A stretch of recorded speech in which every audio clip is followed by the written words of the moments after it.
జమ్మూ కశ్మీర్లో ఆర్టికల్ 370 రద్దు తర్వాత జరిగిన అతిపెద్ద ఉగ్రవాద దాడితో యావత్ దేశం ఆగ్రహంతో ఊగిపోతోంది. పహల్గాంలోని బైసరంలో పర్యాటకులపై ఉగ్రవాదులు కాల్పులు జరిపిన ఘటన భారతీయుల రక్తం మరిగేలా చేస్తోంది. ఈ దుర్ఘటనలో 26 మంది మృతి చెందారు. లష్కర్-ఎ-తయ్యబా శాఖ అయిన ది రెసిస్టెన్స్ ఫ్రంట్ ఈ హత్యాకాండకు బాధ్యత వహించింది. అటువంటి పరిస్థితుల్లో ఈ దాడికి మాస్టర్ మైండ్ ఎవరు? టీఆర్ఎఫ్కు నాయకత్వం ఎవరు వహిస్తున్నారు అనే ప్రశ్నలు తలెత్తుతున్నాయి. ఇండియా టుడే నివేదిక ప్రకారం పహల్గాం దాడికి మాస్టర్ మైండ్ లష్కర్ గ్రూపునకు చెందిన సైఫుల్లా కసోరీ అని, టీఆర్ఎఫ్ సమూహానికి ఆసిఫ్ ఫౌజీ నాయకత్వం వహిస్తున్నాడని తెలుస్తోంది. జమ్మూ కశ్మీర్కు ప్రత్యేక హోదాను ఇచ్చే ఆర్టికల్ 370ని ఆగస్టు 5, 2019న రద్దు చేశారు. అప్పటినుంచి ఉగ్రవాద కార్యకలాపాలతో పాటు రాళ్లదాడి ఘటనల్లో తగ్గుదల కనిపించింది. మరోవైపు ఆర్టికల్ 370 రద్దు తర్వాత ఈ ఉగ్రవాద సంస్థ ఏర్పాటైంది. టీఆర్ఎఫ్కు సైఫుల్లా కసూరీ నాయకత్వం వహిస్తున్నాడు. పాకిస్తానీ ఉగ్రవాద సమూహం లష్కర్-ఎ-తయ్యబా సీనియర్ కమాండర్ సైఫుల్లా కసూరీ లేదా ఖాలిద్ ఈ పహల్గాం దాడికి మాస్టర్ మైండ్ అని చెబుతున్నారు. కసూరీని ఎల్ఈటీ స్థాపకుడు హఫీజ్ సయీద్ సన్నిహిత సహచరుడిగా కూడా భావిస్తున్నారు. ఈ దాడి జాగ్రత్తగా ప్లాన్ చేసినట్టు ఏజెన్సీలు అనుమానిస్తున్నాయి. ఉగ్రవాదులు సైలెంట్గా ఉంటూ భారీ ప్రాణనష్టం కలిగించటానికి సరైన సమయం కోసం ఎదురుచూశారు. ఇద్దరు వీఐపీలు కీలకమైన పర్యటనలో ఉన్న టైంలోనే దాడి జరిగింది. అమెరికా ఉపాధ్యక్షుడు జేడీ వ్యాన్స్ భారత పర్యటనలో ఉన్నారు. అదే టైంలో భారత ప్రధానమంత్రి నరేంద్ర మోడీ సౌదీ అరేబియా పర్యటనలో ఉన్నారు. టైమ్స్ ఆఫ్ ఇండియా నివేదికలో అమెరికన్ ట్రెజరీని ఉటంకిస్తూ సైఫుల్లా కసూరీ లేదా ఖాలిద్ను హఫీజ్ సయీద్ జమాత్-ఉద్-దావా రాజకీయ విభాగం మిల్లీ ముస్లిం లీగ్ అధ్యక్షుడిగా చేశారని, ఆగస్టు 8, 2017న ప్రెస్ కాన్ఫరెన్స్లో పార్టీ ఏర్పాటు, లక్ష్యాలు, ఉద్దేశాల గురించి మాట్లాడారని తెలిపింది. ఖాలిద్ పెషావర్ ప్రధాన కార్యాలయం ముఖ్యుడు. జేయూడీ ఆధ్వర్యంలో మధ్య పంజాబ్ ప్రాంతానికి సమన్వయ కమిటీలో పనిచేశాడు. జేయూడీని ఏప్రిల్ 2016లో ఎగ్జిక్యూటివ్ ఆర్డర్ 13224 ప్రకారం అమెరికన్ విదేశాంగ శాఖ ఎల్ఈటీ ఉపశాఖగా పేర్కొంది. డిసెంబర్ 2008లో దీనిని ఎల్ఈటీకి చెందిన శాఖగా ఐక్యరాజ్యసమితి 1267/1988 నిషేధ జాబితాలో చేర్చింది. ది రెసిస్టెన్స్ ఫ్రంట్ని 2019లో ఆర్టికల్ 370 రద్దు తర్వాత ఏర్పాటు చేశారు. నిషేధంలో ఉన్న లష్కర్-ఎ-తయ్యబా శాఖ అధికారుల సమాచారం, మతపరమైన ముద్ర పడకుండా ఉంటూ కశ్మీర్ ఉగ్రవాదాన్ని లోకలైజ్ చేయటానికి ఈ పేరు ఎంచుకున్నారు. రెసిస్టెన్స్ అనే పదం ప్రపంచవ్యాప్తంగా ప్రతిధ్వనించటానికి చేర్చారని అధికారులు అంటున్నారు. లోయలోని జర్నలిస్టులను కూడా టీఆర్ఎఫ్ బెదిరించింది. ఇలా పలు ఉగ్రవాద కార్యక్రమాల్లో పాల్గొనడంతో దీన్ని కేంద్ర హోంశాఖ అక్రమ కార్యకలాపాల చట్టం కింద ఉగ్రవాద సంస్థగా ప్రకటించింది. ఆ శాఖ నోటిఫికేషన్ ప్రకారం టీఆర్ఎఫ్ ఆన్లైన్ ప్లాట్ఫామ్ ద్వారా యువతను ఉగ్రవాద కార్యకలాపాలకు నియమించుకుంటోంది. ఇందులో ఉగ్రవాదుల చొరబాటు, పాకిస్తాన్ నుంచి జమ్మూ కశ్మీర్కు ఆయుధాలు, మత్తు పదార్థాలు అక్రమంగా తరలించడంలో సహాయపడుతోంది. 2019లో టీఆర్ఎఫ్ స్థాపించినప్పుడు షేక్ సజ్జాద్ గుల్ టాప్ కమాండర్గా ఉగ్రవాద సంస్థకు నాయకత్వం వహించాడు. అయితే బాసిద్ అహ్మద్ డార్ చీఫ్ ఆపరేషనల్ కమాండర్గా పనిచేశాడు. టీఆర్ఎఫ్, హిజ్బుల్ ముజాహిదీన్, లష్కర్ వంటి అనేక సంస్థల ఉగ్రవాదుల మిశ్రమ సంస్థగా చెబుతున్నారు. జమ్మూ కశ్మీర్లో పౌరులు, భద్రతా దళాలపై జరిగిన చాలా దాడులను ది రెసిస్టెన్స్ ఫోర్స్ చేసింది. ఇందులో గందర్బాల్ దాడి కూడా ఉంది. అక్టోబర్ 2024లో శ్రీనగర్ లేహ్ జాతీయ రహదారిపై ఒక సొరంగ నిర్మాణ ప్రదేశాన్ని ఉగ్రవాదులు లక్ష్యంగా చేసుకున్నప్పుడు ఒక డాక్టర్, 6 స్థానికేతర కార్మికులు మరణించారు. జమ్మూ కశ్మీర్ పోలీసుల ప్రకారం 2022లో లోయలో ఈ సంస్థకు చెందినవారినే ఎక్కువ మందిని అదుపులోకి తీసుకున్నారు. లష్కర్-ఎ-తయ్యబా అత్యంత క్రియాశీల ప్రాక్సీలో టీఆర్ఎఫ్ ఒకటి అని చెబుతున్నారు. పహల్గాం హత్యాకాండ జరిగిన గంటల్లోనే దాడికి బాధ్యతను రెసిస్టెంట్ ఫ్రంట్ వహించింది. జమ్మూ కశ్మీర్ పోలీసులు హత్యాకాండలో పాల్గొన్న 3 దాడి చేసిన వారి స్కెచ్లను విడుదల చేశారు. 3 ఉగ్రవాదులను ఆసిఫ్ ఫౌజీ, సులేమాన్ షా, అబూ తల్హాగా గుర్తించారు. దీనికి ఆసిఫ్ ఫౌజీ నాయకత్వం వహించినట్టు జాతీయ మీడియా చెబుతోంది.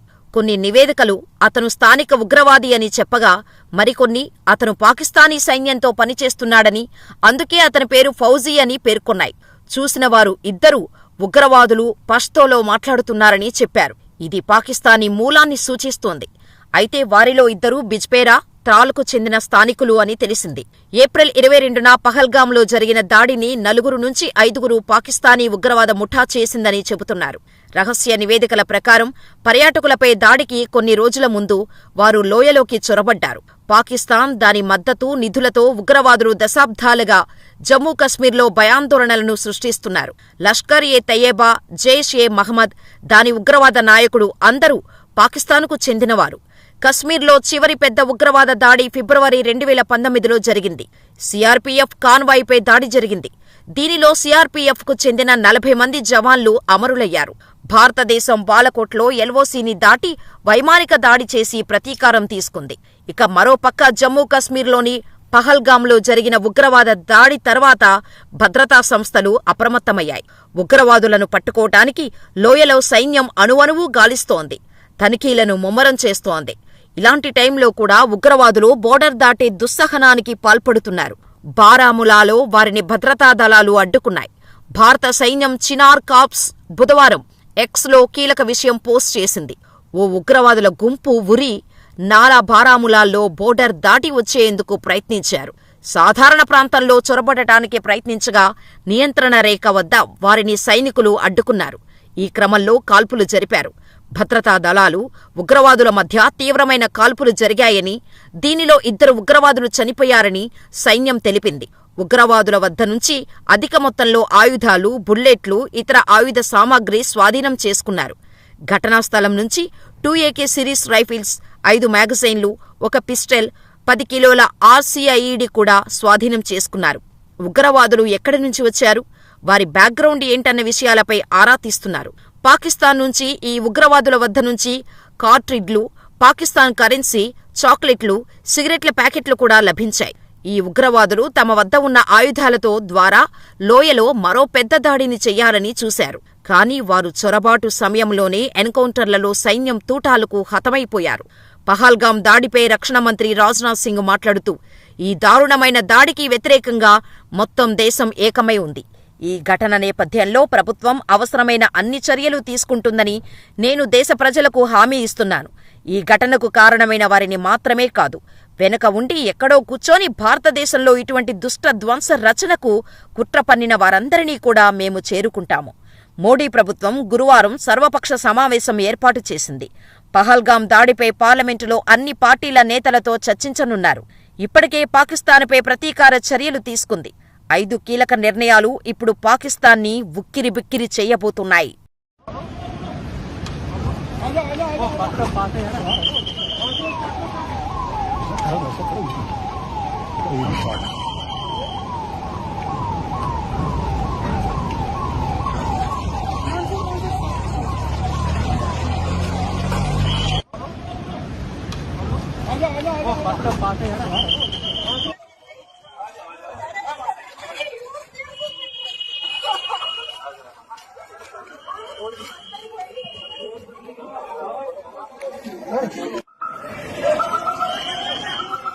Veta, brotmannen, ta vera nu brotmannen. Ja, Pille.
ना ठहरा था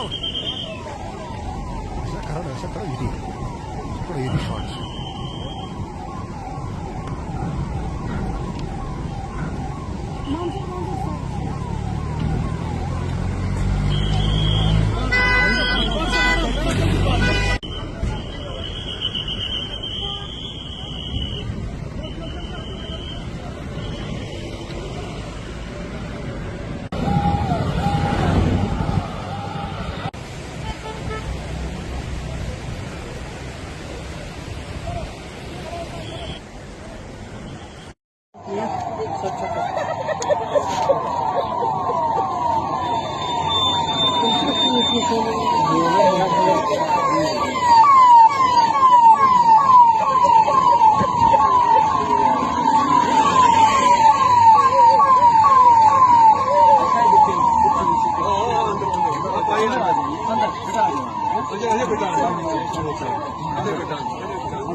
आराम से बाकी कोई नहीं जाएगा इधर